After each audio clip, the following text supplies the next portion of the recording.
Welcome to Spiritual Slang. I'm the host, Chanel. This is my podcast. I wonder if I did that on the last episode, actually, because doing it on video, it's so much more different than doing it over audio, and I used to always do that. This is my podcast. Anyways, so welcome back. Today we have a very special, personal episode because it is one that I had to get really vulnerable in order to write it out. It's about a struggle that I have personally battled with basically, I think my entire life for sure. And then in certain moments of my life, it's been worse than others. And I feel like where I'm sitting at now, it's still one of those things that pops up, but it's something that I feel like I have the most control over now. Not the most, I won't say the most, but I have somewhat of a control over now. And so it makes it a little bit easier. But so today's episode is called My Mind versus Me. And the reason I named it that was very intentional because the word versus basically just means against. And for so long, I felt like my mind was working against me instead of for me. And it's so crazy because you think your mind, it's in your body, it's in your head, everything should be in alignment with you and running how you want it to run and be in favor of you. But sometimes your mind has a mind of its own. And so I felt like I wanted to kind of bring to light a lot of the dark moments that have been in my head, because I feel like there's so many other people that have the same thing, where they're just battling in their head. And it's one of those things too that sometimes you don't even know that a person's battling with mind things in their, or mental health and stuff like that in their head, because it's not something that always shows externally or physically. And so you can have so much going on in your life and look so happy and joyful and everything like that, but then your mind in your head is telling you you're not enough, or you're not pretty enough, or this person that you're talking to isn't paying attention to you, or whatever the case may be. And so it's one of those things that's a battle in a hidden place. It's a battle in the dark. It's I felt like it was I wrote this out and it was it's your dirty little secret sometimes, because and sometimes you never want to say what's actually going on in your head too, because it sounds crazy when you say it out loud. A lot of the things that I've said out loud when they were thoughts, once I've said them out loud, I've been that doesn't even make sense, or I've been ashamed of it, or it's just it sounds dumb when you say it out loud. So a lot of times it's just things that are happening behind the scenes. It's hidden. And so I wanted to, as I said, bring to light those type of issues, just to hopefully be encouragement to those that deal with that as well. And I hope that it also makes you feel seen and reminds you that even in dark moments, there is light, and that you don't have to always be thinking that way, and that you're not the only one going through something as well. So that's what today's episode is going to be on. And to get started, I kind of want to give a little bit of color and background of what it's like to be in my head. So don't judge me. So I'm going to say, so I'm just going to kind of just talk about things that I've thought about so many different times and so many different moments. And while I was just living regular life, going to work, being social, all those things. And so one of the things that feels to be in my head is it feels like someone is constantly critiquing you. And it's technically yourself constantly critiquing you, but it almost feels like it's just a separate person in your head constantly talking to you and critiquing you. And it would be things that were so mean sometimes. Even when I was thinking about it earlier, I was dang, I was so mean to myself. I even shedded a tear because I felt so bad for me, because some of the things were just you're not enough, that person's gonna leave you, you're not smart enough, you're not creative enough, you don't make sense, you should have done better, you could have done better, why do you look like that, why do you sound like that? Yeah, so there were just so many thoughts that were basically a lot of times always leading up to you're not enough. And there was some things that came before it, creative enough, smart enough, all those things. And then there were even thoughts that you're never going to get there, you're never going to make it, no one cares, all those things. And I think I've even talked about the no one cares ones, on when I was talking about this podcast, even in moments it's always a battle with this podcast because it's a mind battle. Like if I struggle in my head and I'm constantly in my head, you bet your bottom dollar that this podcast is one of the things that like I struggle with in my head, where the enemy will kind of just like tell me lies about it, that I shouldn't do it, that no one cares, all these things. And every time he's proven wrong, but that doesn't mean that they don't still pop up. And I'll even say, like, even in preparing for this specific episode, I felt like I was battling in my mind up until the point of getting ready, driving over here. There were so many things that were like trying to take me off the course because they didn't want me to put this out. They, as in the enemy. Those are the type of things that like the enemy wants you to keep in the dark, that the enemy doesn't want you to talk about. They want you to, like, he wants you to struggle in your silence, because then it can continue to build on and like become this whole web of lies that you live in that are not even true. So that was one thing, like it felt like to be in my head, where there was someone constantly critiquing you. Another thing was I felt like I had decision paralysis a lot, because I was constantly like trying to figure out if I was making the right decision or if I was making the wrong move or whatever. And I was constantly like, what's the right decision? And if I make this decision and it's wrong, am I going to be off the course? Am I going to be out of God's will? Am I like never going to get to where I'm supposed to get to? And then it like makes you not even want to make any decisions or move on things that you're meant to move on because you're too afraid. And so it made me like fearful in a sense to like make the wrong move, when in reality, like whatever move we make, like God gives us wisdom to make decisions, and whatever decision we make, even if it is not the right decision, like he'll reroute you. I remember my friend once said, like, you're never too far out of God's will for him to like bring you back. And so and you have to give yourself grace to make the wrong decisions as well, because we're not perfect. We don't always hear it right. We don't always know exactly what to do and all those things. Another thing that like it felt like to be in my head was that I felt like I was constantly having to prove myself to myself, like prove my value to myself. And sometimes I would link it to other people, like I was trying to prove my value to others, which I was in some senses. But I think at the end of the day, and I think I'm just like thinking of this right now, I think it was really me trying to prove to myself. Because if you think about it, like if I was constantly struggling with like, you're not enough, you're not enough, you're not enough. And then on the other hand, I was constantly trying to prove that I was. And so it was just like this whole loop of things. And so it felt like constantly trying to prove my value to myself. And what that looked like a lot of the times was like being overproductive. Like I couldn't just sit and not be productive, because then I would have the thoughts come in like, you're going to lose everything you have because you're not doing something in this moment. Or like you can't rest because you should be doing even extra work or whatever. And so I was always like in fearful, like, am I going to get fired, or am I going to lose everything I have because I'm just taking a day, like an easy day, like taking a rest day. I just constantly lived in like this overproductive state that ended up being like really unhealthy for me, just balance wise and life wise, and being completely happy and content because you just feel like you're working yourself to the ground. Another key like element of like what it felt like to be in my head was that it was just like my mind was constantly on and never stopped. And so I felt like I couldn't be present in moments. In conversations, I couldn't be present. In experiences, I couldn't be present because I was always worried about how I was portraying myself, what I was saying, what the other person was thinking, or the group was thinking, or whatever the case may be. I was just like consistently living in my head, where like present moments just weren't as enjoyable as they could have been, for the simple fact that I was living in my head. And then it just became a time loss. I felt like it was so consuming being in my head that I lost so much time. And if you just think about like not being present, like you're missing out on moments, you're missing out on happy moments, joyous moments that like you may never get in your life again. And so it was like a time warp, or like a time suction. And time is like the most important thing we have, really. Like we can't get time back. And so if we're sitting here like living in our head, worried about all these lies that are going on in our head and believing them, then it's like we lose so much time on like valuable things. Like also, who cares?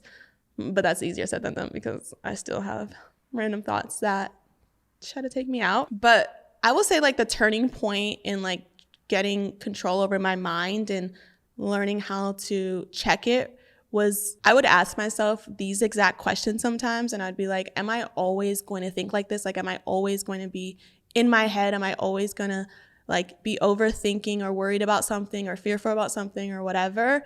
And when I first started asking myself those questions, it was like, I didn't really have an answer to them because I felt like I was going to always be like that. And so I never really answered them when I was asking myself those, or I would just think like, dang, that would kind of suck if it was always like this, or maybe I'll just like learn to live with it or something. Like those were like the type of thoughts that kind of came after I asked myself those questions. But there was one specific moment where I don't even know if I can really pinpoint it, but I just know it got so exhausting and tiring. I went into like a really bad spiral with my thoughts, and that wasn't like the first time I've ever done that, but that was the first time where I felt like, wow, this is really exhausting, and I literally cannot live like this. Like I can't live in my head thinking the worst possible thing all the time, and then it changes your whole mood. It changes how you interact with people. It changes how you show up in specific spaces that you're called to. You know, you're not showing up in your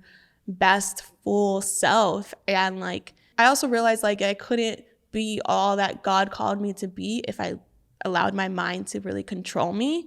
And it's like your mind has to work for you. You don't work for your mind. But I felt like I was working for my mind for so long, and I was like kind of just going with whatever it said. And so if I wasn't feeling like, if it went in a spiral and it changed my mood, then it changed my mood, and I would just not do things or whatever. But now I'm like, no. I also want to point out that in order to change your mind, you have to want it. So like when I first started asking myself those questions, I didn't answer them, and I didn't because I kind of thought like it would always be like that. But also I don't think I really wanted to change it that much. Like I didn't like it, but I was like, whatever, I'll live with it, you know? But when I had that moment where it really got exhausting and I was like, okay, I can't live like this. Like it's going to affect relationships, friendships, all those things, because I'm not showing up as my best self in experiences and in situations or at my job even. So that's when I was like, okay, I really have to do this. And it becomes like a decision where you have to like say no to your mind. Also, you have to like want it really badly, I'll say, because it's so easy for a thought to be infiltrated in your mind. It's like, it takes like a millisecond. I made that up. But like it's so quickly, a thought can so quickly pop in your mind just from anything. Like someone could do something to you, say something to you, something can look a certain way on you or whatever. And it's like 10 times harder to get that thought out of your head once it's planted in. And so that's why you have to like really make a decision that your mind, like you're not going to allow your mind to control you, because like there's going to be thoughts that continue to pop in your head, but it's going to take work to continue to take them out or to not allow them to like flourish. Once I made the decision to not allow my mind to control me, like the main mantra realization that I had was that like your mind should serve you and not hurt you. And if you really think about it, like all the thoughts that go in your head that are bad and like talking down on you or talking about you or whatever are all lies. So it's like, I feel like it's really about like changing your perspective a lot of the times and replacing bad thoughts with like good thoughts. So if there's a bad thought that comes in that's like you're not enough, and it's like a good thought is like you're more than enough. But also if there's a thought that comes in like, oh, you should have done better, it's like change your perspective on it. And it's like, okay, maybe you could have done better, but this could also just be a learning moment, right? Doesn't mean you have to stay like this. Like you'll know better for next time. And I think it also ties into perfectionism too, because you want to be perfect at everything.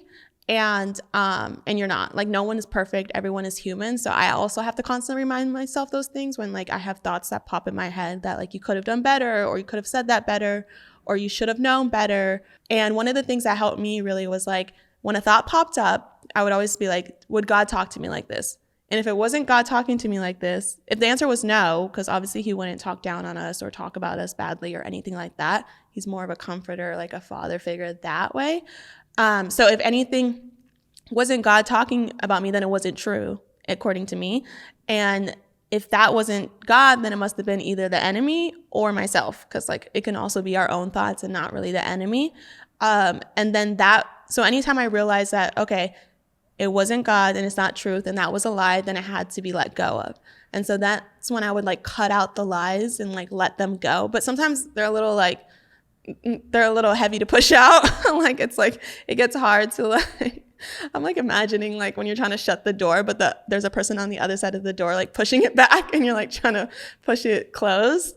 But you just have to like keep pushing it out and like letting it go, because thoughts are like seeds, and so they need to be cut off right away, because if they're not, they're like seeds, and once they're planted in your head, they flourish. Seeds can be bad as well, like bad thoughts can be seeds, and if you let them flourish and don't like get to the root of it right away, then it'll produce like bad fruit. It'll grow into a bad plant, and then it'll have all these like little other things, because it's just growing and building lies in your head, and we start to believe those lies. And so it's almost something that you start to live with, like I'm this way. Or so if the lie was like I'm not enough, it's like a belief you actually start to believe truly, and then everything according to your life is affected because you are constantly trying to prove yourself. But I also do want to say that I think there's a space in certain things, not if a thought pops up that you're not enough or something like that, but like there is a space for it's like to understand why you're having specific thoughts. And when that happens, and when I feel like there's a thought that keeps popping up, that's what I'll say. If like the thought keeps popping up, then there's like a time for you to be like, okay, the only way out is through, right? And the only way to get rid of it is to go through it for me. And so when I feel like a thought is keep popping up for like 3 days in a row, I'm like, all right, Lord, what is this? And so then I start to sit in it, because I remind myself like the only way out is through, and I just sit in it and I try to figure out where it's coming from. Like, is it from a bad plant that's already like flourished in me, or is it because like something else? And so I try to just like sit in it and figure it out in order to not continue to have that, for it to not continue to grow, and for it not to be like something that's just constantly going to be there, or like a part of my life basically. And when you actually sit in a thought that is a lie, or that you keep having that isn't serving you, you learn more about it, obviously where it's coming from, but then you also have to like kind of change your perspective on it. For example, if I have a thought that said like I could have done better or something like that, like use that as like a learning moment. I try to use that as a learning moment. So if in my workplace, when I feel like sometimes I'll have like thoughts like, could I have done better? Or like, could I have said it better? Or could I have been more clear and stuff like that? And instead of allowing it to like eat me up inside and make me feel like I'm going to get fired or make me have imposter syndrome and all those things, I try to like just sit in it for a second and be like, let this just be a learning lesson. Like now you know for the next time. And so it's like kind of changing your perspective about what that thought is doing. Another example is like if you make a mistake, I feel like anytime I've made mistakes, because I've dealt with perfectionism, I've always taken it to the extremes. It's like, I should not have made a mistake. Now no one's going to think I'm perfect. Now it's like that perfect persona that I've created in my head is affected. And it's like when you have that perfect persona created and it becomes affected, then it starts to like really affect you.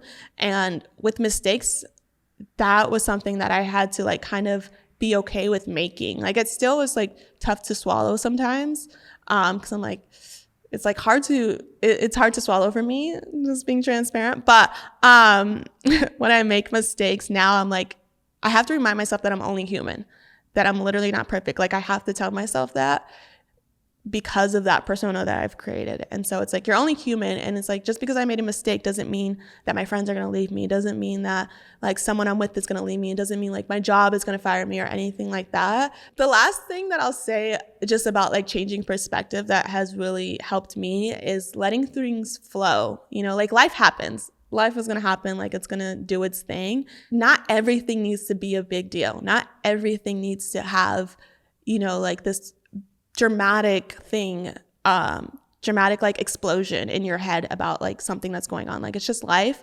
And so I've learned to allow things let things just like flow through me.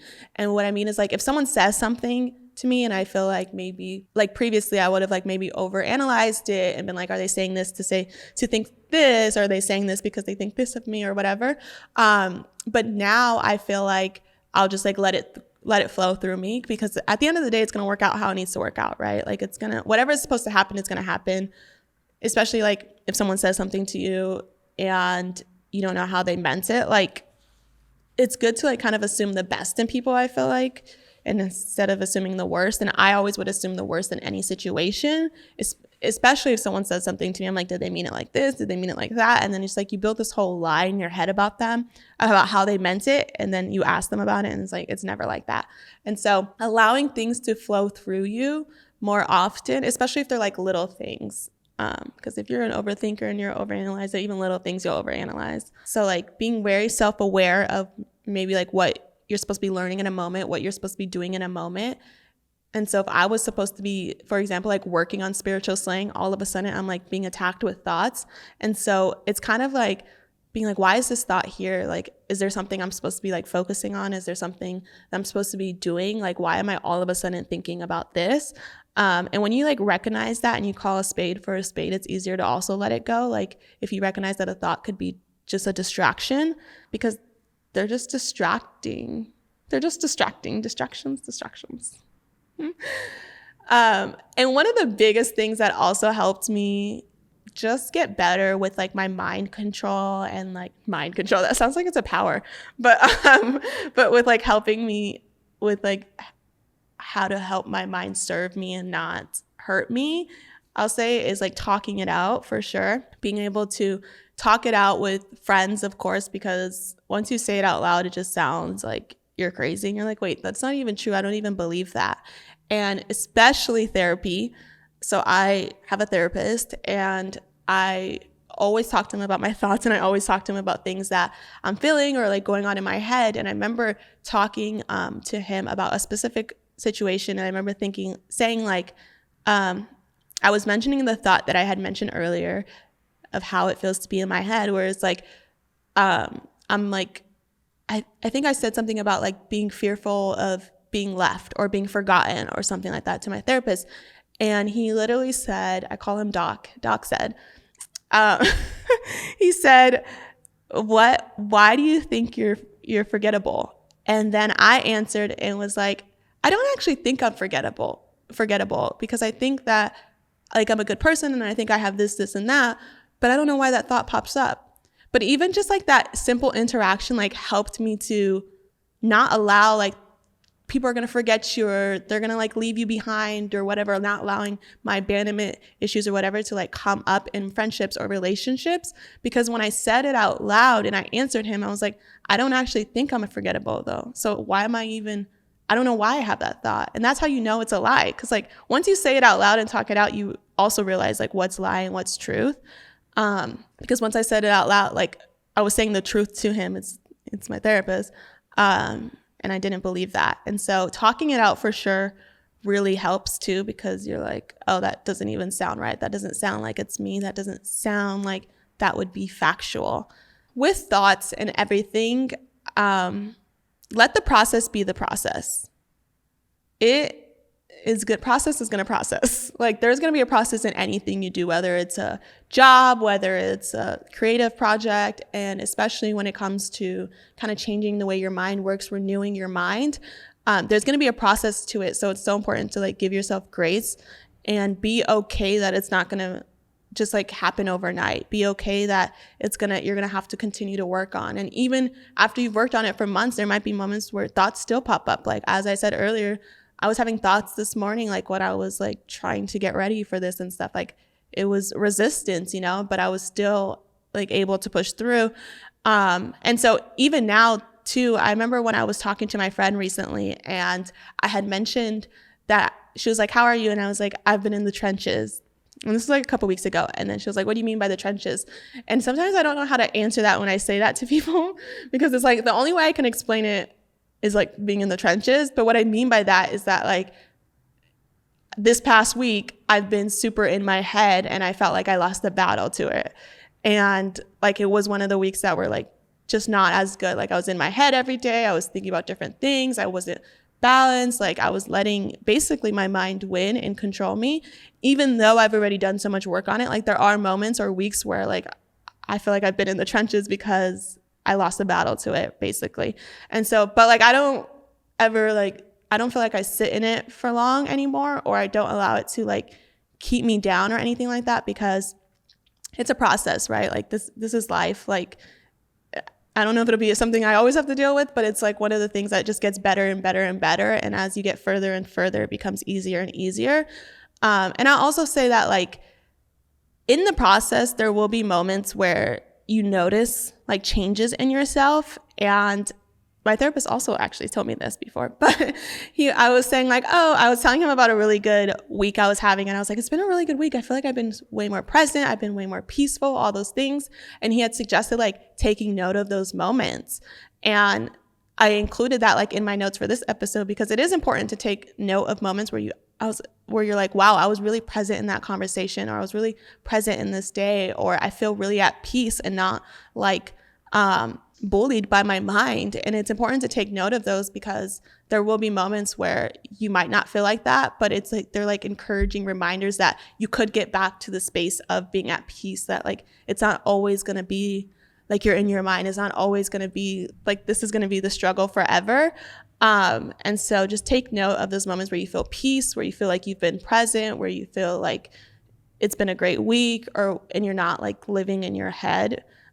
Just to be like an altar you go back to, like in the church we say build an altar where things like where you feel like God met you, and that's just to keep you going and like be like a glass of water every time you're like in the darkness. And the final thing I'll say is this scripture, which I read, I think I read it a few days ago, and I don't remember. I do remember why I read it, because I was looking up scriptures about light and like what light meant and darkness, because when you live in your head, it's a lot of darkness. Like it's just like, it's like you're in like a room that's dark with four walls. That's what it feels like, with a bunch of like things swirling around that are all like lies and things, whatever. You know how it is. But I was looking up what light and darkness meant, and there was a scripture by Micah 7:8, and it basically said like, it had another part, but this is the part that stuck out to me the most, which was basically like, let the Lord be your light in darkness. And when I read that, I was like, dang, sometimes we don't even need to like really do the work, you know, like we just have to like look to God. Like if we just allow God's character, or what we know about God and his character and his love, to be the light in our dark moments, then that'll just help us to like be still and hold on until like it passes. Let the Lord be your light in the darkness, or like just look for the light in the darkness. Take control of your mind. It should serve you and not hurt you. Thank you so much for listening to Spiritual Slang. That is a wrap on the episode. So I'm just going to end it the way I end every episode, obviously. And I don't know why I have to say that every episode.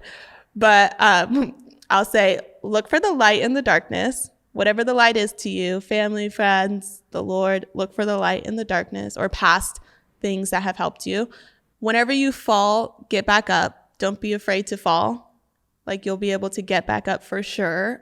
Even when it's just thoughts, you know, if you fall back into the old habits of thoughts, just climb back out of the tunnel. And then the last thing is stay prayed up. Thank you for listening. Bye.